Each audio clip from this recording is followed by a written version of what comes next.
ராஜஸ்தானின் துங்கர்பூரில் 70 ஆண்டுகால நாதா வழக்கத்தின்படி வாழ்ந்து வந்த தம்பதியினர் தங்கள் குழந்தைகள் மற்றும் பேரக்குழந்தைகள் முன்னிலையில் இரண்டாவது முறையாக திருமணம் செய்து கொண்டனர்.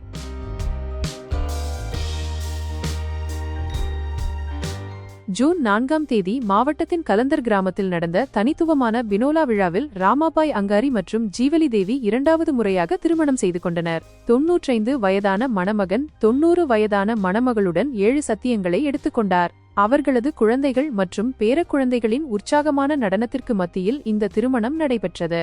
மணமகனின் மகன் காந்திலால் அங்காரி கூறுகையில் தங்கள் பெற்றோர் திருமணம் செய்து கொள்ள விருப்பம் தெரிவித்ததாகவும் இதனால் மற்ற குடும்ப உறுப்பினர்கள் மற்றும் கிராம பெரியவர்களின் கருத்தை கேட்டதாகவும் கூறினார். நீண்ட விவாதங்களுக்கு பிறகு ஜூன் 1ஆம் தேதி ஹால்தி விழாவும் ஜூன் 4ஆம் தேதி திருமணமும் நடைபெற்றது. கடந்த 70 ஆண்டுகளாக ஒன்றாக வாழ்ந்து வரும் இந்த வயதான தம்பதியினர் நாதா முறைப்படி இணைந்திருந்தனர். மேலும் அவர்களுக்கு 2 மகன்கள் மற்றும் 2 மகள்கள் மற்றும் பேரக்குழந்தைகள் உள்ளனர். அவர்களது 2 மகன்கள் ஷிவ்ராம் அங்கரி 55, காந்திலால் 52 மற்றும் ஒரு மகள் சுனிதா ஆகியோர் ஆசிரியர்களாக பணியாற்றி வருகின்றனர். மற்றொரு மகள் அனிதா செவிலியராக உள்ளார். அவர்களின் 2 மருமகள்களும் அரசு வேலையில் உள்ளனர் என்பது குறிப்பிடத்தக்கது.